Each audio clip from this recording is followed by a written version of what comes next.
Price the lord. Praise the Lord. ಕರ್ತನಾಮಕ್ಕೆ ಮಹಿಮೆ ಉಂಟಾಗಲಿ.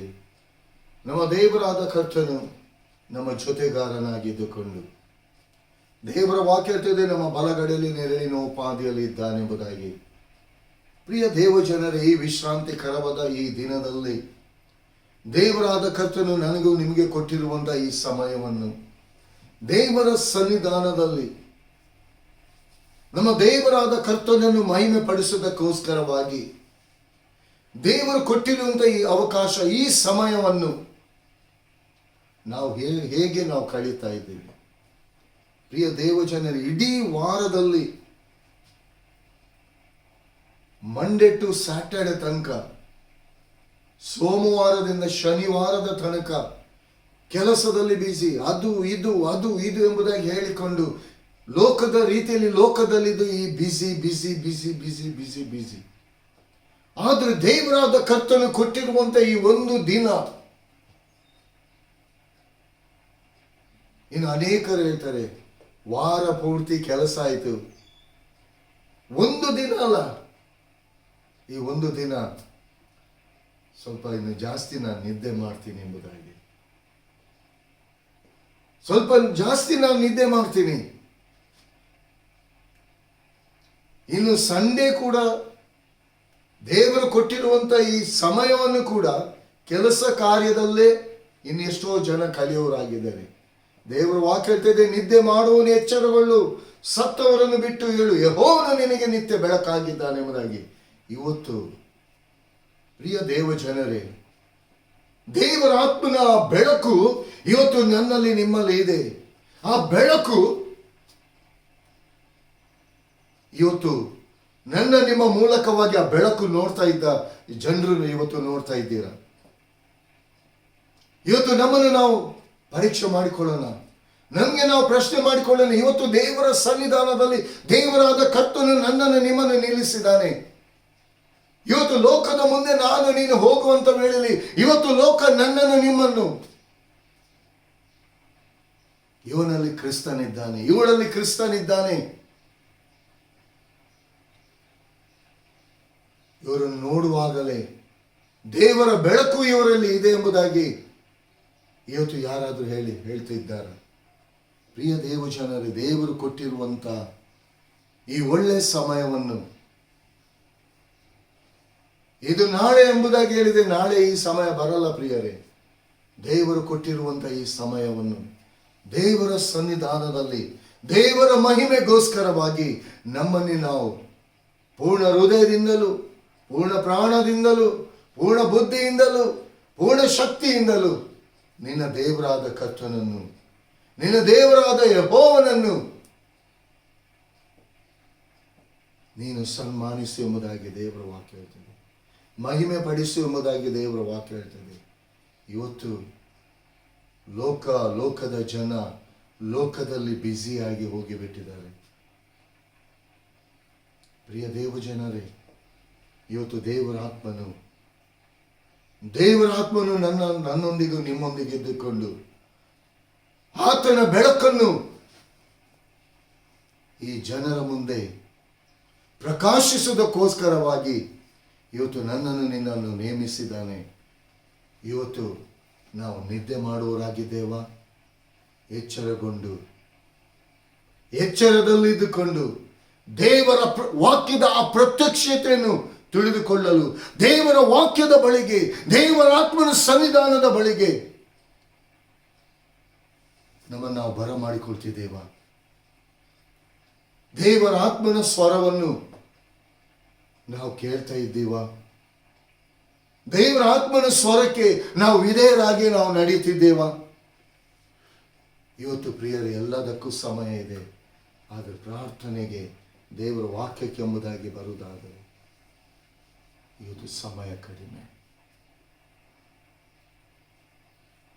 ಪ್ರಿಯ ದೇವಜನರೇ, ದೇವರ ಆತ್ಮನು ಕೊಟ್ಟಿರುವಂಥ ಈ ಸಮಯವನ್ನು ದುರುಪಯೋಗ ಪಡಿಸುವಂಥದ್ದಲ್ಲ, ಉಪಯೋಗಪಡಿಸಿಕೊಳ್ಬೇಕು. ಇವತ್ತು ದೇವರು ಕೊಟ್ಟಿರುವಂಥ ಅವಕಾಶ ಇನ್ನು ನಾಳೆ ಸಿಗ್ತದೆ ಎಂಬುದಾಗಿ ನೆನೆಸಿಕೊಂಡು ನಾಳೆ ಎಂಬುದಾಗಿ ಹೇಳಬೇಡಿ.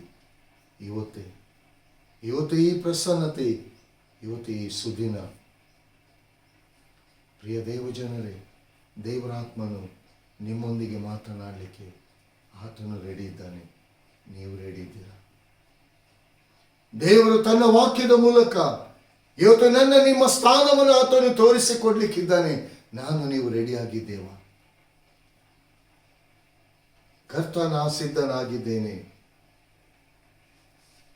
ಇವತ್ತು ಯೆರೆಮೀಯನಂತೆ, ಏಷಾಯನಂತೆ, ಹೆಜ್ಕೇಲನಂತೆ ಸ್ವಾಮಿ ಸಿದ್ಧನಾಗಿದ್ದೇನೆ ಎಂಬುದಾಗಿ ಹೇಳುವಂತ ಆ ಧೈರ್ಯ ನನ್ನಲ್ಲಿ, ನಿಮ್ಮಲ್ಲಿ ಇದೆಯಾ? ಪ್ರಿಯ ದೇವಜನರೇ, ಇವತ್ತಿಗೂ ಕೂಡ ದೇವರಾದ ಕರ್ತನು ನನ್ನನ್ನು ನಿಮ್ಮನ್ನು ನೋಡ್ತಿದ್ದಾನೆ. ನನ್ನನ್ನು ನಿಮ್ಮನ್ನು ಎರಡು ಹಸ್ತಗಳನ್ನು ಚಾಚಿ ಕರೆಯುತ್ತಿರ್ತಾನೆ. ಇವತ್ತು ದೇವರು ಕೊಟ್ಟಿರುವಂಥ ಸಮಯವನ್ನು ದೇವರ ಮಹಿಮೆಗೋಸ್ಕರವಾಗಿ ನಾವು ಯಾವ ರೀತಿ ನಾವು ಕಲಿತಾ ಇದ್ದೇವೆ. ಪ್ರಿಯ ದೇವಜನರೇ, ಈ ವಿಶ್ರಾಂತಿಕರವಾದ ಈ ದಿನ ದೇವರಾದ ಕರ್ತನಿಗೆ ಒಂದು ಸ್ವಲ್ಪ ಸಮಯ ಕೊಡಿ.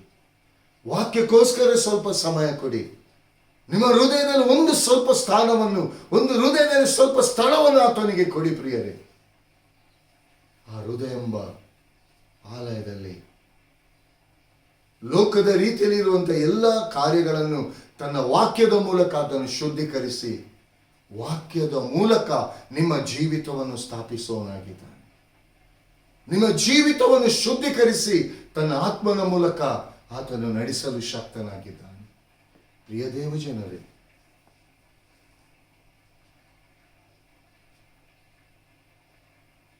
ದೇವರ ಸ್ವರ, ದೇವರ ಸ್ವರ. ಸಮುವೇಲನು ಬಾಲಕನಾಗಿದ್ದಾಗ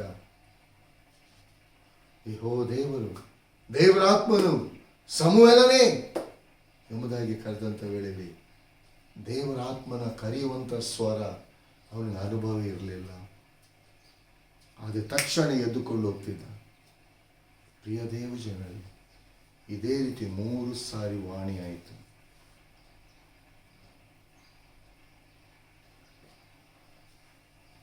ನಂತರ 4ನೇ ಸಾರಿ ಯಾಜಕನಾಗಿರುವಂಥ ಏಲಿ ಹೇಳ್ತಾನೆ, ಮಗನೇ, ಇನ್ನೂ ಆ ಸ್ವರ ಕೇಳಿದರೆ ಕರ್ತನ ಸಿದ್ಧನಾಗಿದ್ದೇನೆ ಎಂದಾಗಿ ಅಷ್ಟೇ. ನಂತರ ಆತನ ಅನಿಸ್ತಾನೆ. ಅದೇ ರೀತಿ 4ನೇ ಸಾರಿ ಸಮುವೇಲನೇ ಎಂಬುದಾಗಿ ದೇವರಾದ ಕರ್ತನು ಇಗೋ ಇದ್ದೇನೆ. ಆ ನಂತರ ಬಾಲಕನಾದಂಥ ಆ ಸಮುವೇಲನೊಡನೆ ದೇವರಾದ ಕರ್ತನು ಮಾತನಾಡಲಿಕ್ಕೆ ಪ್ರಾರಂಭಿಸಿದ. ಪ್ರಿಯ ದೇವಜನರೇ, ಅದೇ ರೀತಿಯಾಗಿ ಆ ಸ್ವರ ಇವತ್ತು ನನ್ನನ್ನು ನಿಮ್ಮನ್ನು ಕರೀತಾ ಇದೆ. ಆ ಸ್ವರದ ಪರಿಚಯ ನೀವು ಮಾಡಿಕೊಳ್ಬೇಕು. ಇವತ್ತು ಆ ಸ್ವರ ವಾಕ್ಯವನ್ನು ಕೇಳುವಂತ ನಿಮ್ಮನ್ನು ಕರೀತಾ ಇದೆ. ಪ್ರಿಯರೇ, ಆ ಸ್ವರಕ್ಕೆ ನೀವು ಕಿವಿಗೊಡುವುದಾದರೆ, ಆ ಕರೆಯುವಂತ ಸ್ವರಕ್ಕೆ ಸ್ವಾಮಿ ಸಿದ್ಧನಾಗಿದ್ದೇನೆ, ನಾನು ರೆಡಿ ಇದ್ದೇನೆ, ನನ್ನೊಂದಿಗೆ ಮಾತನಾಡು ಎಂಬುದಾಗಿ ನೀವು ಹೇಳುವುದಾದರೆ, ಇಂದಿನ ದಿನದಲ್ಲಿ ದೇವರಾತ್ಮನು ತನ್ನ ವಾಕ್ಯದ ಮೂಲಕ ನಿಮ್ಮೊಂದಿಗೆ ಮಾತನಾಡುವನಾಗಿದ್ದಾನೆ. ಮಾತನಾಡಲಿಕ್ಕಿರುವಂತ ಆ ವಾಕ್ಯ ಏಷಾಯನು ಬರೆದ ಪ್ರವಾದನೆಯ ಗ್ರಂಥ 62ನೇ ಸಂಧಿ 3ನೇ ವಚನವನ್ನು ನಾವು ಧ್ಯಾನ ಮಾಡುವ.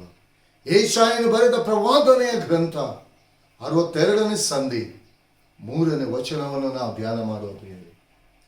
ನೀನು ಯೆಹೋವನ ಕೈಯಲ್ಲಿ ಸುಂದರ ಕಿರೀಟವಾಗಿಯೂ ನಿನ್ನ ದೇವರ ಹಸ್ತದಲ್ಲಿ ರಾಜ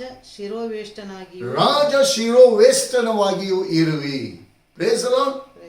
ಇವತ್ತಿನ ದಿನದಲ್ಲಿ ಪ್ರಿಯರೇ, ಇಲ್ಲಿ ಕಿರೀಟ, ಇಲ್ಲಿ ಶಿರೋವೇಷ್ಟನ ಎಂಬುದಾಗಿ. ಕಿರೀಟ ಬೇರೆ, ಶಿರೋವೇಷ್ಟನ ಬೇರೆ. ಹಲ್ಲೆಲೂಯ. ಈ ಕಿರೀಟ ಇದು ರಾಜನ ಸ್ಥಾನವಾಗಿದೆ. ಹಲ್ಲೆಲೂಯ. ರಾಜನು ಆ ಚಿನ್ನದ ಕಿರೀಟವನ್ನು, ಹಲ್ಲೆಲೂಯ, ಪ್ರೈಸ್ ದಿ ಲಾರ್ಡ್, ಇವತ್ತು ಆ ಕಿರೀಟ, ಪ್ರೈಸ್ ದಿ ಲಾರ್ಡ್, ಇವತ್ತು ದೇವರಾದ ಕರ್ತನು ನನ್ನ ನಿನ್ನ ದೇವರಾದ ನನ್ನ ನಿನ್ನ ಕರ್ತನಾದ ಯೇಸು ಕ್ರಿಸ್ತನು ರಾಜಾದಿ ರಾಜನು ಕರ್ತಾದಿ ಕರ್ತನು ಒಡೆಯರ ಒಡೆಯನಾಗಿದ್ದಾನೆ ಅಂತ ಪರಲೋಕದ ತಂದೆಯಾದ ದೇವರು ಇವತ್ತು ಆ ಕಿರೀಟವನ್ನು ಇವತ್ತು ನನ್ನ ನಿನ್ನ ಶಿರದಲ್ಲಿ, ಇವತ್ತು ಆ ಕಿರೀಟದ ಆ ಮಹಿಮೆ, ಆ ಕಿರೀಟದ ಪ್ರಭಾವ ಇವತ್ತು ಎಷ್ಟಾಗಿ ನೀವು ಅರಿತುಕೊಳ್ತಿದ್ದೀರಿ. ಇವತ್ತು ನಿಮ್ಮನ್ನು ನೀವು ನಿಮ್ಮ ಸ್ಥಾನವನ್ನು ನೀವು ಮರೆತು ಬಿಟ್ಟು ಇವತ್ತು ದೇವರಾದ ಕರ್ತನು ನಿಮ್ಮನ್ನು ಅರಸನ ಮಗನು ಮಗಳು ಎಂಬುದಾಗಿ ಅರಸನ ಸ್ಥಾನದಲ್ಲಿ ಆ ಅರಸನ ಕಿರೀಟವನ್ನು, ಆ ಮಹಿಮೆಯ ಕಿರೀಟ, ಆ ಪರಲೋಕದ ಕಿರೀಟ ನಿಮ್ಮ ಮೇಲೆ ಇಡಲ್ಪಟ್ಟಿದೆ. ಇವತ್ತು ಆ ಕಿರೀಟ ನಿಮ್ಮ ಜೀವಿತವನ್ನು ಸೌಂದರ್ಯಗೊಳಿಸ್ತಾ ಇದೆ, ನಿಮ್ಮ ಜೀವಿತವನ್ನು ರೂಪಿಸ್ತಾ ಇದೆ, ನಿಮ್ಮ ಜೀವಿತವನ್ನು ಬದಲಾಯಿಸ್ತಾ ಇದೆ, ನಿಮ್ಮ ಜೀವಿತವನ್ನು ಕಟ್ಟುತ್ತಾ ಇದೆ. ಅದು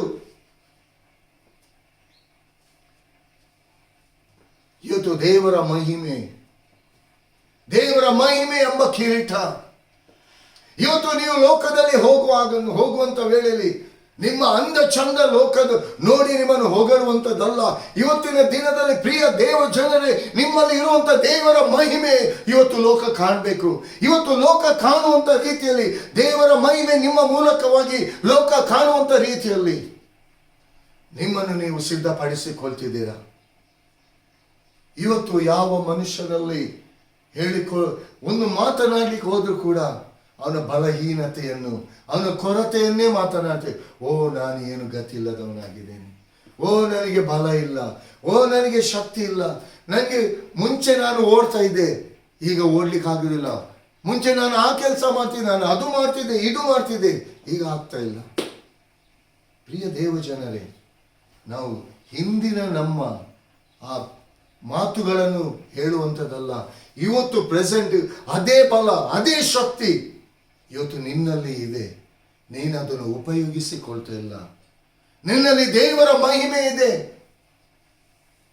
ನನ್ನಿಂದ ಯಾವುದು ಮಾಡ್ಲಿಕ್ಕೆ ಆಗ್ತಾ ಇಲ್ಲ, ನನ್ನನ್ನು ಯಾರು ಪ್ರೀತಿ ಮಾಡ್ತಾ ಇಲ್ಲ, ನಾನು ಯಾವುದಕ್ಕೂ ಪ್ರಯೋಜನಕ್ಕೆ ಬಾರದವನಾಗಿ ಹೋಗಿದ್ದೇನೆ, ನನ್ನ ಬಲಹೀನತೆ ಈ ತರ ನನ್ನ ನಡೆಸ್ತಾ ಇದೆ, ನಾನು ಕುಗ್ಗಿ ಹೋಗಿದ್ದೇನೆ, ನಾನು ಯಾರಿಗೂ ಬೇಡವಾಗಿದ್ದೀನಿ. ಇದನ್ನೇ ಇವತ್ತು ಮನುಷ್ಯನು ಮಾತನಾಡುವವನಾಗಿದ್ದಾನೆ. ಆದರೆ ಪ್ರಿಯರೇ, ದೇವರ ಮಕ್ಕಳ ದೇವರ ವಾಕ್ಯವನ್ನು ಕೇಳುವಂತ ನೀವು ಯಾರೇ ಆಗಿರಲಿ, ಪ್ರಿಯ ದೇವ ಜನರೇ, ನಿಮ್ಮಲ್ಲಿ ದೇವರ ಮಹಿಮೆ ಇದೆ, ದೇವರ ಆತ್ಮನ ನಡೆಸುವಿಕೆ ನಿಮ್ಮಲ್ಲಿ ಇದೆ, ದೇವರ ಆತ್ಮನ ಅಭಿಷೇಕ ನಿಮ್ಮಲ್ಲಿ ಇದೆ. ನಿಮ್ಮನ್ನು ನೀವು ಬಲಹೀನರಾಗಿ ನೀವು ನೋಡಬೇಡಿ, ದೇವರ ಆತ್ಮನಲ್ಲಿ ನೀವು ನೋಡಿ. ಇವತ್ತು ದೇವರ ವಾಕ್ಯ ಹೇಳ್ತದೆ, ನೀನು ಯೆಹೋವನ ಕೈಯಲ್ಲಿ ಸುಂದರ ಕಿರೀಟ. ಇವತ್ತು ದೇವರ ಹಸ್ತದಲ್ಲಿ ನೀವು ದೇವರ ವಾಕ್ಯವನ್ನು ನೀವು ಕೇಳುವಂತ ನೀವು ಯಾರೇ ಆಗಿರಲಿ, ಪ್ರಿಯ ದೇವ ಜನರ ಈ ವಾಕ್ಯವನ್ನು ಪ್ರತಿ ಒಬ್ಬೊಬ್ಬರಿಗೆ ನೀವು ಶೇರ್ ಮಾಡಿ, ಅವರು ಕೂಡ ದೇವರ ಮಹಿಮೆ, ದೇವರ ಪ್ರಭಾವವನ್ನು ಅವರು ನೋಡಬೇಕು. ಪ್ರಿಯರೇ, ಇವತ್ತು ದೇವರ ಹಸ್ತದಲ್ಲಿದ್ದೀರಾ, ದೇವರ ಹಸ್ತದಲ್ಲಿ ಒಂದು ಪಾತ್ರೆಯಾಗಿದ್ದೀರಾ. ನೀವು ದೇವರ ಆತ್ಮನು ತನ್ನ ಮಹಿಮೆಗೋಸ್ಕರ ಲೋಕದಲ್ಲಿ ನಿಮ್ಮನ್ನು ಉಪಯೋಗಿಸುವುದಕ್ಕೋಸ್ಕರ ತನ್ನ ಮಹಿಮೆ ಎಂಬ ಕಿರೀಟವನ್ನು ನಿಮ್ಮ ಮೇಲೆ ಇಟ್ಟಿದ್ದಾನೆ. ಇದು ನಿಮ್ಮ ಪ್ರಯೋಜನಕ್ಕಾಗಿ ಅಲ್ಲ ಪ್ರಿಯರೇ. ದೇವರು ತನ್ನ ಮಹಿಮೆಗೋಸ್ಕರವಾಗಿ ನಿಮ್ಮನ್ನು ತಾಯಿಯ ಗರ್ಭದಲ್ಲಿ ಆರಿಸಿಕೊಂಡದ್ದರಿಂದ ಇವತ್ತು ದೇವರ ಆತ್ಮನು ಲೋಕದಲ್ಲಿ ನಿಮ್ಮನ್ನು ನಡೆಸ್ತಾ ಇದ್ದಾನೆ. ಇವತ್ತು ನಿಮ್ಮ ಕೊರತೆಗಳನ್ನು ನೋಡಬೇಡಿ. ನೀವು ದೇವರ ಆತ್ಮನೊಂದಿಗೆ ನೀವು ಕಳೆಯುವಂತ ಸಮಯ, ಯಾವ ರೀತಿಯಾಗಿ ದೇವರ ಆತ್ಮನಿಗೆ ನೀವು ಸಮಯವನ್ನು ನೀವು ಕೊಡ್ತಿದ್ದೀರಿ. ನಿಮ್ಮ ಹೃದಯ ಎಂಬ ಆಲಯ ಅದು ಬರಿದಾಗಿ ಹೋಗಬಾರ್ದು. ನಿಮ್ಮ ಹೃದಯ ಎಂಬ ಆಲಯ, ದೇವರ ವಾಕ್ಯವೆಂಬ ಅದು ಬುದ್ದಲಿ ಆಗಿರಬೇಕು. ಹೊಸ ದ್ರಾಕ್ಷರಸ, ಹೊಸ ಬುದ್ದಲಿಯಾಗಿ, ಹಳೆಯ ಬುದ್ದಲಿ, ಹಳೆಯ ಜೀವಿತ ನಿಮ್ಮ ಜೀವಿತದಲ್ಲಿ ಇರಬಾರ್ದು ಪ್ರಿಯರೇ. ಹಳೆಯ ಜೀವಿತ ನಿಮ್ಮಲ್ಲಿ ಇರುವುದಕ್ಕೋಸ್ಕರವಾಗಿ ದೇವರಾದ ಕರ್ತನು ನಿಮ್ಮನ್ನು ಕರೀಲಿಲ್ಲ. ಹೊಸ ಬುದ್ದಲಿಯನ್ನಾಗಿ, ಹೊಸ ದ್ರಾಕ್ಷರಸವನ್ನಾಗಿ, ಅಂದ್ರೆ ಪರಿಶುದ್ಧಾತ್ಮನ ಆ ಎಣ್ಣೆ, ಹೊಸ ಬುದ್ದಲಿ ಅಂದ್ರೆ ನಿಮಗೆ ಜೀವಿತದಲ್ಲಿ ಕೊಟ್ಟಿರೋ ಒಂದು ಹೊಸ ಲೈಫ್, ಹೊಸ ಜೀವಿತ. ಅದು ಹಳೆಯ ಜೀವಿತಕ್ಕೆ ದೇವರಾದ ಕರ್ತನು ಹಳೆಯ ಜೀವಿತದಿಂದ ನಿಮ್ಮನ್ನು ಹೊರಗೆ ತಂದಿದ್ದಾನೆ. ಹೊಸ ಜೀವಿತವನ್ನು, ಹೊಸ ಲೈಫ್ ಅನ್ನು ಕೊಟ್ಟು ತನ್ನ ಮಹಿಮೆ ಎಂಬ ಕಿರೀಟವನ್ನು ನಿಮ್ಮಲ್ಲಿ ಇಟ್ಟು ಆ ಮಹಿಮೆ ಎಂಬ ಆ ಪದವಿಗೆ ನಿಮ್ಮನ್ನು ನಡೆಸ್ತಾ ಆ ನಿಮ್ಮಲ್ಲಿರುವಂಥ ದೇವರ ಮಹಿಮೆ, ನೀವು ಲೋಕದಲ್ಲಿ ಹೋಗುವಂಥ ವೇಳೆಯಲ್ಲಿ ಲೋಕ ನಿಮ್ಮನ್ನು ನೋಡಿ ಇವರು ಕ್ರಿಸ್ತನ ಮಕ್ಕಳು, ಇವರು ಪರಲೋಕದ ತಂದೆಯಾದ ದೇವರ ಮಗನು ಮಗಳು ಎಂಬುದಾಗಿ ಲೋಕ ನಿಮ್ಮನ್ನು ಕಾಣುವಾಗ ಹೇಳಬೇಕು. ನಿಮ್ಮ ಮಾತುಗಳಲ್ಲಿ ಕಾಣಬೇಕು ಪ್ರಿಯರೇ. ಇವತ್ತಿನ ದಿನದಲ್ಲಿ ದೇವರು ಕೊಟ್ಟಿರುವಂಥ ಈ ಅವಕಾಶವನ್ನು ಕಳ್ಕೊಳ್ಬೇಡಿ. ಯಾಕಂದ್ರೆ ಒಂದು ಸ್ಪಷ್ಟವಾಗಿ ತಿಳ್ಕೊಳ್ಳಿ, ದೇವರು ತನ್ನ ವಾಗ್ದಾನದ ಮೂಲಕ ನಿಮ್ಮನ್ನು ಆರಿಸಿಕೊಂಡು ತನ್ನ ಹಸ್ತದಲ್ಲಿ ಪರಲೋಕದ ಕಿರೀಟವನ್ನಾಗಿ ನಿಮ್ಮನ್ನು, ನಿಮ್ಮ ಶಿರದಲ್ಲಿ ಆ ಮಹಿಮೆಯ ಕಿರೀಟ, ದೇವರ ಆತ್ಮನು ಈ ಶಿರವನ್ನು ಅಭಿಷೇಕಿಸಿದ್ದಾನೆ. ತನ್ನ ಆತ್ಮನ ಅಭಿಷೇಕದ ಮೂಲಕ ನಿಮ್ಮನ್ನು ಅಭಿಷೇಕಿಸಿದ್ದಾನೆ. ನಿಮ್ಮಲ್ಲಿ ಮಹಿಮೆ ತುಂಬಲ್ಪಟ್ಟಿದೆ. ಪರಲೋಕ ನಿಮ್ಮಲ್ಲಿ, ನಿಮ್ಮ ಒಳಗೆ ನಿಮ್ಮಲ್ಲಿ ವಾಸವಾಗಿದೆ. ಪರಲೋಕ ನಿಮ್ಮ ಒಳಗೆ ಇದೆ. ಇವತ್ತು ಪರಲೋಕ ನಿಮ್ಮ ಒಳಗೆ ಇರುವುದನ್ನು, ಪರಲೋಕದ ದೇವರಾದ ಕರ್ತನು ನಿಮ್ಮ ಹೃದಯದಲ್ಲಿ ಪರಿಶುದ್ಧಾತ್ಮನು ಜೀವಿಸ್ತಿರುವುದನ್ನು, ನಿಮ್ಮ ಶಿರದಲ್ಲಿ ಪರಿಶುದ್ಧಾತ್ಮನ ಅಭಿಷೇಕವೆಂಬ ಆ ಕಿರೀಟ, ದೇವರ ಹಸ್ತದಲ್ಲಿ ದೇವರ ಆತ್ಮನು ನಿಮ್ಮನ್ನು ನಡೆಸುವಂತ, ಲೋಕದಲ್ಲಿ ತನ್ನ ಮಹಿಮೆಗೋಸ್ಕರ ನಿಮ್ಮನ್ನು ನಡೆಸುವಂತ ಆ ವಿಧ. ಇವತ್ತು ನಿಮ್ಮಲ್ಲಿ ಅನೇಕ ರೀತಿಯಲ್ಲಿ ಕೊರತೆ ಇರ್ಬೋದು, ಅನೇಕ ಬಲಹೀನತೆಗಳಿರ್ಬೋದು, ಲೋಕ ನಿಮ್ಮನ್ನು ಪ್ರೀತಿ ಮಾಡದೇ ಇರ್ಬೋದು, ಲೋಕ ನಿಮ್ಮ ಮಹಿಮೆಯನ್ನು ಕಾಣದೇ ಇರ್ಬೋದು. ಆದರೆ ದೇವರು ಕೊಟ್ಟಿರುವಂಥ ಈ ಅವಕಾಶ, ದೇವರು ಕೊಡುವಂಥ ಈ ವಾಕ್ಯವೆಂಬಾತನು ನಿಮ್ಮೊಳಗೆ. ಪ್ರಿಯ ದೇವ ಜನರೇ, ನಿಮ್ಮಲ್ಲಿರುವಂಥ ಆ ಮಹಿಮೆಯನ್ನು ನೀವು ಕಾಣಬೇಕಾದರೆ ದೇವರ ಸ್ವರವನ್ನು ನೀವು ಕೇಳಬೇಕು. ಸಮುವೇಲನು ಬಾಲಕನಾಗಿದ್ದಾಗ ನಿಜವಾಗಿಯೂ ದೇವರ ಸ್ವರದ ಅನುಭವ ಅವನಿಗೆ ಇರಲಿಲ್ಲ ಪ್ರಿಯರೇ. ಆದರೆ ಯಾವಾಗ ತಿಳುಕೊಂಡನೋ ಆ ದಿನದಿಂದ ದೇವರ ವಾಕ್ಯ ಹೇಳ್ತದೆ, ಅವನ ಜೀವಿತದಲ್ಲಿ ಬೇರ್ಷೆಬದಿಂದ ದಾನು ಊರಿನವರೆಗೂ ಅವನ ಪ್ರವಾದನೆಗಳಲ್ಲಿ ಒಂದು ಬಿದ್ದು ಹೋಗಲಿಲ್ಲ ಎಂಬುದಾಗಿ ದೇವರ ವಾಕ್ಯ. ಬೇರ್ಷೆಬದಿಂದ ದಾನು ಊರಿನವರೆಗೂ. ಯಾಕಂದರೆ ಸಮುವೇಲನಲ್ಲಿ ಈ ಕಿರೀಟ ಲೋಕ ನೋಡ್ತಿತ್ತು. ಆ ಮಹಿಮೆಯ ಕಿರೀಟ ದೇವರ ಹಸ್ತದಲ್ಲಿ ಸಮುವೇಲನ ಉಪಯೋಗವಾಗ್ತಿರುವಂಥದ್ದು ಲೋಕ ನೋಡ್ತಿತ್ತು. ಅದೇ ರೀತಿಯಲ್ಲಿ ಪ್ರಿಯ ದೇವ ಜನರೇ, ಇವತ್ತು ಲೋಕ ನಿಮ್ಮನ್ನು ನೋಡ್ತಾ ಇದೆ, ನಿಮ್ಮ ಜೀವಿತವನ್ನು ನೋಡ್ತಾ ಇದೆ, ನಿಮ್ಮ ಬಾಯಿಂದ ಹೊರಡುವಂಥ ಮಾತುಗಳನ್ನು ನೋಡ್ತಾ ಇದೆ. ದೇವರ ಮಹಿಮೆ ಕಿರೀಟ ನಿಮ್ಮಲ್ಲಿ ಇರುವುದನ್ನು ಇವತ್ತು ಲೋಕಕ್ಕೆ ನೀವು ತೋರಿಸಿಕೊಡ್ತಿದ್ದೀರಾ. ಎಲ್ಲ ನಿಮ್ಮ ಬಲಹೀನತೆಯನ್ನು ನೋಡಿ ಆ ಬಲಹೀನತೆಯಲ್ಲಿ ನೀವು ಇದ್ದೀರಾ ಪ್ರಿಯರೇ. ಪ್ರಿಯ ದೇವ ಜನರೇ, ನೀವು ಸಾಧಾರಣ ಜನರಲ್ಲ. ದೇವರ ಅದ್ಭುತ ಕಾರ್ಯಗಳನ್ನು ನೀವು ಕೂಡ ನಿಮ್ಮ ಮೂಲಕ ಮಾಡಲಿಕ್ಕೆ ದೇವರ ಆತ್ಮನು ತನ್ನ ಹಸ್ತದಲ್ಲಿ ಇಟ್ಟುಕೊಂಡಿದ್ದಾನೆ. ಇವತ್ತು ನಿಮ್ಮಲ್ಲಿ ದೇವರ ಮಹಿಮೆ ಎಂಬ ಕಿರೀಟ ಇದೆ. ಇವತ್ತು ನಿಮ್ಮನ್ನು ರಾಜನ ಸ್ಥಾನದಲ್ಲಿ, ಇವತ್ತು ದೇವರಾದ ಕರ್ತನು, ಆ ತಂದೆಯಾದ ದೇವರು, ಕರ್ತನಾದ ಯೇಸು ಕ್ರಿಸ್ತನು ನಿಮ್ಮನ್ನು ರಾಜನ ಸ್ಥಾನದಲ್ಲಿ ಇಟ್ಟಿದ್ದಾನೆ. ನೀವು ರಾಜರ ಸ್ಥಾನದಲ್ಲಿ ಇರ್ರಿ ಪ್ರಿಯರೇ. ಪ್ರಿಯ ದೇವ ಜನರೇ, ಈ ಲೋಕದಲ್ಲಿ ನೀವು ಎಲ್ಲಿ ಹೋದ್ರೂ ಕೂಡ ನಿಮ್ಮನ್ನು ಮಹಿಮೆ ಪಡಿಸುವುದಕ್ಕೋಸ್ಕರವಾಗಿ ದೇವರಾದ ಕರ್ತನು ನಿಮ್ಮೊಂದಿಗೆ ಇದ್ದಾನೆ.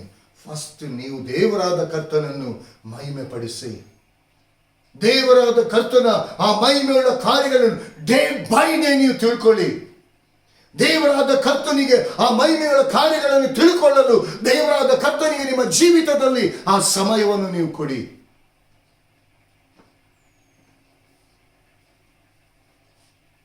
ಇವತ್ತು ನಿಮ್ಮಲ್ಲಿರುವಂಥ ಬೆಳಕು, ನಿಮ್ಮಲ್ಲಿರುವಂಥ ರೋಗವನ್ನು ನಿಮಗೆ ಗುಣಪಡಿಸಲಿಕ್ಕೆ ದೇವರಾದ ಕರ್ತನು ಆ ಶಕ್ತಿಯನ್ನು ಕೊಟ್ಟಿದ್ದಾನೆ. ಮಹಿಮೆಯಿಂದ ತುಂಬಿಸಲ್ಪಟ್ಟಿದ್ದಾನೆ.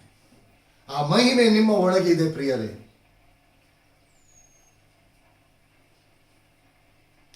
ನಿನ್ನ ರಾಜ್ಯ ಬರಲಿ. ಎಲ್ಲಿ? ಆಲ್ರೆಡಿ ದೇವರ ರಾಜ್ಯ ನಿನ್ನ ಹೃದಯದ ಒಳಗಿದೆ. ಅಂದರೆ ದೇವರ ರಾಜ್ಯ ನಮ್ಮ ಕರ್ತನಾದ ಯೇಸು ಕ್ರಿಸ್ತನಾಗಿದ್ದಾನೆ. ಆ ಪರಲೋಕ ರಾಜ್ಯದ ಆ ಸುವಾರ್ತೆಯ ವಾಕ್ಯ ನಿಮಗೆ ಸಾರಲ್ಪಟ್ಟಿದೆ. ನಿನ್ನ ಹೃದಯ ಎಂಬ ಹಲಗೆಯಲ್ಲಿ ಅದನ್ನು ಬರೆದಿಡು. ನಿನ್ನ ಹೃದಯವನ್ನು ದೇವರಾದ ಕರ್ತನಿಗೆ ಒಪ್ಪಿಸಿಕೊಡು, ಆತನು ಸಿದ್ಧಪಡಿಸ್ತಾನೆ. ಯಾಕಂದರೆ ಪರಲೋಕದ ಆ ಮಹಿಮೆಯ ಕಿರೀಟ ಪ್ರಿಯ ದೇವ ಜನರೇ ನಿಮ್ಮ ತಲೆಯ ಮೇಲೆ ಇಡಲ್ಪಟ್ಟಿದೆ. ದೇವರ ಆತ್ಮನ ಅಭಿಷೇಕಿಸಲ್ಪಟ್ಟಿದ್ದಾನೆ. ಆ ಅಭಿಷೇಕ ನಿಮ್ಮಲ್ಲಿದೆ. ಅದನ್ನು ವ್ಯರ್ಥ ಮಾಡಿಕೊಳ್ಬೇಡಿ. ದೇವರು ನಿಮ್ಮನ್ನು ಅರಸನಾಗಿ ಯಾಜಕರನಾಗಿ ನೇಮಿಸಿದ್ದಾನೆ, ಅದನ್ನು ತಿಳ್ಕೊಳ್ಳಿ. ದೇವರ ವಾಕ್ಯವೇ ಹೇಳ್ತದೆ, ಇವತ್ತು ಅರಸನ ಸ್ಥಾನದಲ್ಲಿ ರಾಣಿಯ ಸ್ಥಾನದಲ್ಲಿ ಇವತ್ತು ದೇವರಾದ ಕರ್ತನು ಆತನು ನಿಮ್ಮನ್ನು ನೋಡ್ತಿದ್ದಾನೆ. ನೀವು ಯಾವ ರೀತಿಯಲ್ಲಿ ನೋಡ್ತಾ ಇದ್ದೀರಿ ನಿಮ್ಮನ್ನು? ಇವತ್ತು ನಿಮ್ಮ ಈ ಶರೀರವೆಂಬ ಈ ದೇಹವೆಂಬ ಗುಡಾರ ಡ್ರೆಸ್ಸಿನ ಮೂಲಕ, ಮೇಕಪ್ಪಿನ ಮೂಲಕ, ಲಿಫ್ಟಿಕ್ಕಿನ ಮೂಲಕ ರೂಪಿಸಿಕೊಳ್ಬೋದು. ಅದು ಅಲ್ಪವಾದದ್ದು. ಪ್ರಿಯ ದೇವ ಜನರೇ, ಇದಕ್ಕೋಸ್ಕರ ನೀವು ಕರೆಯಲ್ಪಟ್ಟವರಲ್ಲ. ಇದಕ್ಕೋಸ್ಕರ, ಈ ಸೌಂದರ್ಯಕ್ಕೋಸ್ಕರ ನೀವು ಕರೆಯಲ್ಪಟ್ಟವರಲ್ಲ. ದೇವರ ಮಹಿಮೆಯ ಸೌಂದರ್ಯಕ್ಕೋಸ್ಕರ ನೀವು ಕರೆಯಲ್ಪಟ್ಟಿದ್ದೀರಿ. ಆ ಮಹಿಮೆಯ ಸೌಂದರ್ಯ ಫಸ್ಟ್ ಆಫ್ ಆಲ್ ನಿಮ್ಮಲ್ಲಿ ಉಂಟಾಗಬೇಕು. ಆ ಮಹಿಮೆ ನಿಮ್ಮಲ್ಲಿರುವುದನ್ನು ಫಸ್ಟ್ ಆಫ್ ಆಲ್ ನೀವು ನೋಡ್ಕೊಳ್ಬೇಕು. ಈಗ ನೀವೆಲ್ಲಿ ಹೋಗುವಾಗಲೂ ಹೊರಡುವಾಗಲೂ ಕನ್ನಡಿಯ ಮುಂದೆ ನೀವು ನಿಲ್ತೀರ. ಕನ್ನಡಿಯ ಮುಂದೆ ನಿಮ್ಮನ್ನು ನೀವು ಸಿದ್ಧಪಡಿಸಿಕೊಳ್ತೀರ. ಅದೇ ರೀತಿಯಾಗಿ ನಿಮ್ಮ ಹೃದಯ ಎಂಬ ಆತ್ಮದ ಕಾರ್ಯಗಳು ನೋಡಬೇಕಾದರೆ ದೇವರ ವಾಕ್ಯವೆಂಬ ಕನ್ನಡಿಯ ಬಳಿಗೆ ಬನ್ನಿ. ದೇವರ ವಾಕ್ಯವೆಂಬ ಕನ್ನಡಿ ನಿಮ್ಮ ಆತ್ಮೀಯ ಸೌಂದರ್ಯ ರೂಪಿಸ್ತದೆ. ಪ್ರಿಯರೇ, ಎಸ್ತೇರ್ ರಾಣಿಗೆ ಆಶ್ವರೋಷನು ರಾಜದಂಡವನ್ನು ಚಾಚಿದ. ಅವಳಿಗೆ ರಾಣಿ ಎಂಬ ಪಟ್ಟಾಭಿಷೇಕ ಆಯಿತು. ಆಶ್ವರೋಷನ ಕಾಲದಲ್ಲಿ ಎಸ್ತೇರ್ ಬರೀ ಸಾಧಾರಣ, ಅವಳಿಗೆ ತಂದೆ ಇಲ್ಲ, ತಾಯಿ ಇಲ್ಲ, ಚಿಕ್ಕಪ್ಪನಿಂದ ಬೆಳೀತಿದ್ದವಳು. ಆದರೆ ಇಡೀ ಯಹೂದಿ ಜನಾಂಗಕ್ಕೋಸ್ಕರವಾಗಿ ಅವಳ ತಾಯಿಯ ಗರ್ಭದಲ್ಲಿ ದೇವರಾದ ಕರ್ತನು ಈ ಲೋಕದಲ್ಲಿ, ದೇವರ ವಾಕ್ಯ ಹೇಳ್ತದೆ ಪ್ರಿಯರೇ, ಎಷ್ಟೆಷ್ಟೋ ಜನ ಆ ಲೇಪನ ಮೂಲಕ ಸೌಂದರ್ಯವಾಗಿ ಆಶ್ವರೋಷನ ಸಮಯದಲ್ಲಿ ಅವರು ಬಂದು ನಿಂತ ವೇಳೆಯಲ್ಲಿ ಯಾರೂ ಅವನಿಗೆ ಸುಂದರವಾಗಿ ಕಾಣಲ್ಪಡಲಿಲ್ಲ. ಎಸ್ತೇರಲ್ಲಿ ದೇವರ ಮಹಿಮೆ ಎಂಬ ಸೌಂದರ್ಯ, ದೇವರಾದ ಕರ್ತನು ಅವಳನ್ನು ಡೇ ಬೈ ಡೇ ರೂಪುಗೊಳಿಸ್ತಿದ್ದ. ಆಶ್ವರೋಷನ ಮುಂದೆ ನಿಲ್ಲುವಂತ ವೇಳೆಯಲ್ಲಿ ಎಸ್ತೇರ್ ರಾಣಿಗೆ ರಾಜದಂಡ ಚಾಚಲ್ಪಟ್ಟಿದ್ದ. ಬರೇ ಸಾಧಾರಣದ ಕುಟುಂಬದಲ್ಲಿ ಹುಟ್ಟಿದಂತ ಆ ಎಸ್ತೇರ್ ರಾಣಿಯ ಪಟ್ಟಾಭಿಷೇಕ ಆಯಿತು. ಅವರಿಗೆ ರಾಣಿಯಾಗಿ ನೇಮಕ ಆದಳು. ಯಾಕಂದರೆ ಆ ಮಹಿಮೆಯ ಕಿರೀಟ ತಾಯಿಯ ಗರ್ಭದಲ್ಲಿ ಅವಳಿಗೆ ಇಡಲ್ಪಟ್ಟಿತ್ತು. ಪ್ರಿಯ ದೇವ ಜನರೇ, ನಿಮ್ಮಲ್ಲಿ ಕೂಡ ಆ ಮಹಿಮೆ ಎಂಬ ಕಿರೀಟ ಇದೆ ಪ್ರಿಯರೇ. ಆ ಮಹಿಮೆ ಎಂಬ ಕಿರೀಟ ದೇವರಾದ ಕರ್ತನು ನಿಮ್ಮಲ್ಲಿ ಇಟ್ಟಿದ್ದಾನೆ. ನೀವು ಸಾಧಾರಣ ಎಂಬುದಾಗಿ ನೀವು ತಿಳ್ಕೊಳ್ಬೇಡಿ. ಎಸ್ತೇರ್ ಸಾಧಾರಣರಾಗಿದ್ದು ಇಡೀ ಯಹೂದಿ ಜನಾಂಗವನ್ನು ರಕ್ಷಿಸುವಂಥವರಾದರು. ಯಾಕಂದರೆ ಪ್ರಿಯ ದೇವ ಜನರೇ, ರಾಜದಂಡ, ಯಾಕಂದರೆ ರಾಣಿಯನ್ನಾಗಿ ಪರಲೋಕದ ದೇವರೇ ಅವಳನ್ನು ನೇಮಿಸಿದ. ಸಮಯ ಬಂತು, ಅವಳು ರಾಣಿಯಾದಳು. ಅದೇ ರೀತಿಗೆ ನಿಮ್ಮ ಜೀವಿತದಲ್ಲಿ, ನಾನು ಯಾರಿಗೂ ಬೇಡವಾಗಿದ್ದೇನೆ, ನನ್ನಲ್ಲಿ ಏನೂ ಇಲ್ಲ, ನನ್ನಲ್ಲಿ ಬಲಹೀನತೆ, ನನ್ನಲ್ಲಿ ರೋಗಗಳಿದೆ, ನಾನು ಯಾವುದಕ್ಕೂ ಪ್ರಯೋಜನಕ್ಕೆ ಬಾರದವನು, ನನ್ನಿಂದ ಏನು ಮಾಡ್ಲಿಕ್ಕೆ ಆಗ್ತಾ ಇಲ್ಲ ಎಂಬುದಾಗಿ ನೀವು ಅಂದುಕೊಳ್ಬೋದು. ಆದರೆ ದೇವರಾದ ಕರ್ತನು ಹೇಳ್ತಿದ್ದಾನೆ, ಬಲ ನಂಬಿಗಸ್ತಾಳು ನೀನು. ನನ್ನ ಸೌಭಾಗ್ಯದಲ್ಲಿ ನೀನು ಇರಬೇಕು. ನೀನು ರೆಡಿ ಆಗು. ಆತನ ಮಹಿಮೆಯ ಭಾಗ್ಯದಲ್ಲಿ ಆತನು ಸೇರಿಸಲಿಕ್ಕೆ ಆತನು ರೆಡಿ ಇದ್ದಾನೆ. ನೀನು ರೆಡಿ ಆಗು. ಪ್ರಿಯ ದೇವ ಜನರೇ, ನಿಮ್ಮಲ್ಲಿ ದೇವರ ಮಹಿಮೆ ಎಂಬ ಕಿರೀಟ ಇದೆ. ದೇವರು ಕೊಟ್ಟಿರುವಂತಹ ಅವಕಾಶವನ್ನು ನಿಮ್ಮ ಜೀವಿತದಲ್ಲಿ ಇದನ್ನು ನೀವು ಉಪಯೋಗಿಸಿಕೊಳ್ಳಿ ಪ್ರಿಯರೇ. ಸಮಯವನ್ನು ವ್ಯರ್ಥ ಮಾಡಬೇಡಿ. ನಿನ್ನ ದೇವರ ಹಸ್ತದಲ್ಲಿ ರಾಜ ಶಿರೋವೇಸ್ತನವಾಗಿ. ಯಾಗ ಶಿರೋವೇಸ್ತನ ಅಂದ್ರೆ ಅಧಿಕಾರ ಕೊಟ್ಟಿದ್ದಾನೆ ದೇವರಾದ ಕರ್ತನು. Praise the lord. Praise the lord. ಇನ್ನು ಯಾರಿಗೋ ಫೋನ್ ಮಾಡಿ ನೀನು ಪ್ರೇಯರ್ ಮಾಡಿಸಿಕೊಳ್ಬೇಕಾದ ಅವಶ್ಯಕತೆ ಇಲ್ಲ. ದೇವರಾದ ಕರ್ತನು ತನ್ನ ಮಹಿಮೆಯ ಶಕ್ತಿಯನ್ನು ನಿನ್ನಲ್ಲಿ ಇಟ್ಟಿದ್ದಾನೆ, ಅಧಿಕಾರವನ್ನು ಇಟ್ಟಿದ್ದಾನೆ. ನಿನ್ನ ಬಾಯಿಂದ ಹೊರಡುವಂತ ಮಾತು ದೇವರಾದ ಕರ್ತನನ್ನು ಮಹಿಮೆ ಪಡಿಸುವಂತದ್ದಾಗಿರಬೇಕು. ನಿನ್ನಲ್ಲಿರುವಂತ ಬಲಹೀನತೆಯನ್ನು ತೆಗೆದುಹಾಕಲು ದೇವರಾದ ಕರ್ತನು ಆ ಶಿರೋವೇಸ್ತನ ಹಲ್ಲೆಲೂಯಾ ಹಲ್ಲೆಲೂಯಾ ಆ ಅಧಿಕಾರ. ಯಾವ ಕೆಲಸ ಕಾರ್ಯಗಳನ್ನು ಮಾಡಲಿಕ್ಕೂ ದೇವರು ನಿನಗೆ ಅಧಿಕಾರ ಕೊಟ್ಟಿದ್ದಾನೆ. ಧೈರ್ಯವಾಗಿ ಮಾಡು ಪ್ರಿಯರೇ. ಪ್ರಿಯ ದೇವ ಜನರೇ, ದೇವರ ಆತ್ಮನು ನಿಮ್ಮ ಬಳಿಯಲ್ಲೇ ಇದ್ದಾನೆ. ನಿಮ್ಮ ಬಲಗಡೆಯಲ್ಲಿ ನೆರಳಿನೋಪಾದಿಯಲ್ಲಿದ್ದಾನೆ. ಆತನು ನಿಮ್ಮನ್ನು ಹೆಸರಿಡಿದು ಕರೀತಿದ್ದಾನೆ. ಆತನ ಸ್ವರಕ್ಕೆ ನೀವು ಕಿವಿಗೊಡಿ. ಸಮುವೇಲನನ್ನು ಬಾಲಕನಾಗಿದ್ದಂಥ ವೇಳೆಯಲ್ಲಿ 3 ಸಾರಿ ದೇವರಾದ ಕರ್ತನು ಕರೆದ.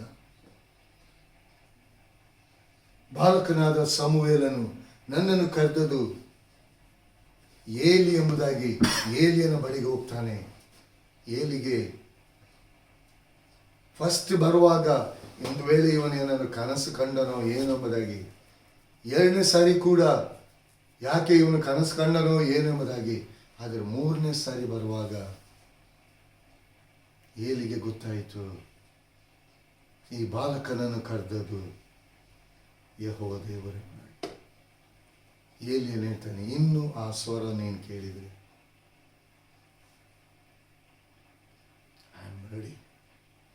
I am ready. ಇವತ್ತು ಆತನ ಸೇವೆಗೋಸ್ಕರವಾಗಿ ಆ ಪರಲೋಕದ ಆ ಮಹಿಮೆಯ ಕಿರೀಟ,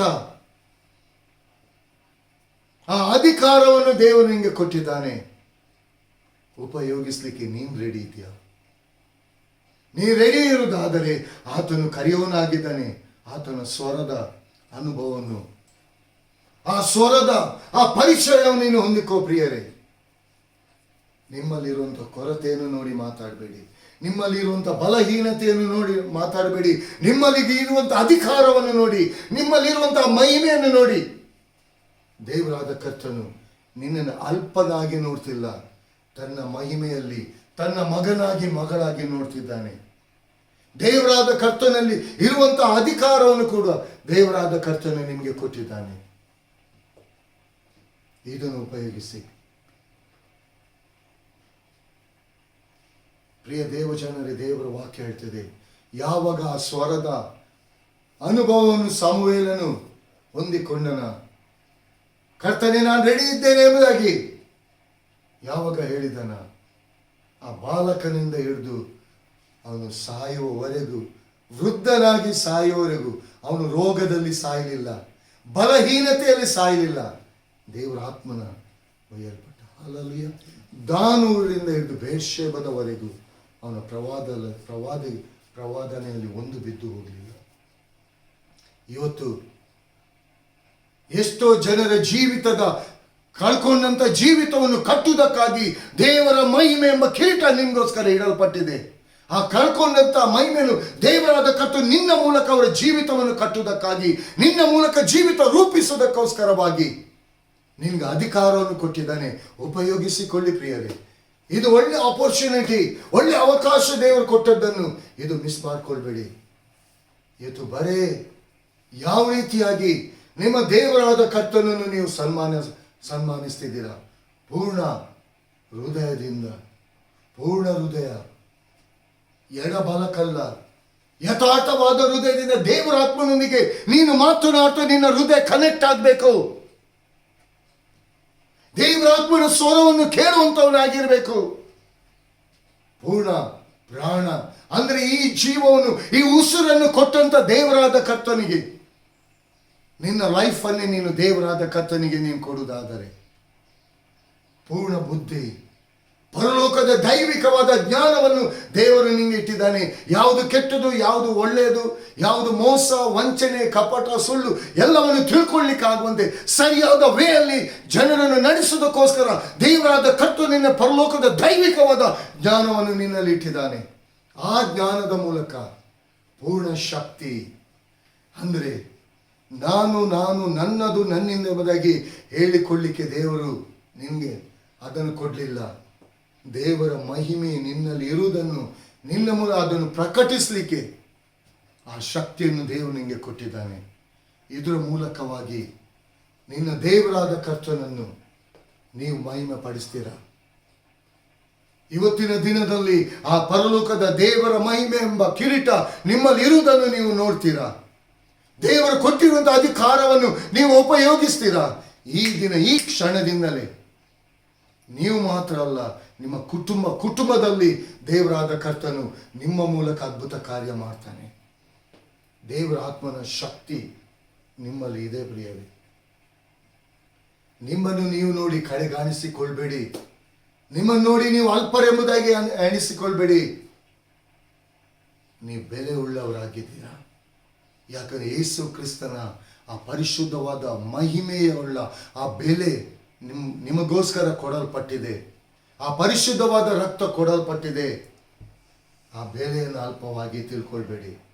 ಪ್ರಿಯ ದೇವಜನರೇ, ನೀನು ಯೆಹೋವನ ಕೈಯಲ್ಲಿ ಸುಂದರ ಕಿರೀಟವಾಗಿಯೂ ಆತನ ನಿನ್ನ ದೇವರ ಹಸ್ತದಲ್ಲಿ ರಾಜಶಿರೋವೇಷ್ಟನವಾಗಿಯೂ ಇರುವಿ ಎಂಬುದಾಗಿ ದೇವರ ವಾಕ್ಯ ಕನ್ಫರ್ಮ್ ಪಡಿಸ್ತದೆ, ಇಲ್ಲಿ ದೃಢಪಡಿಸ್ತಾ ಇದೆ.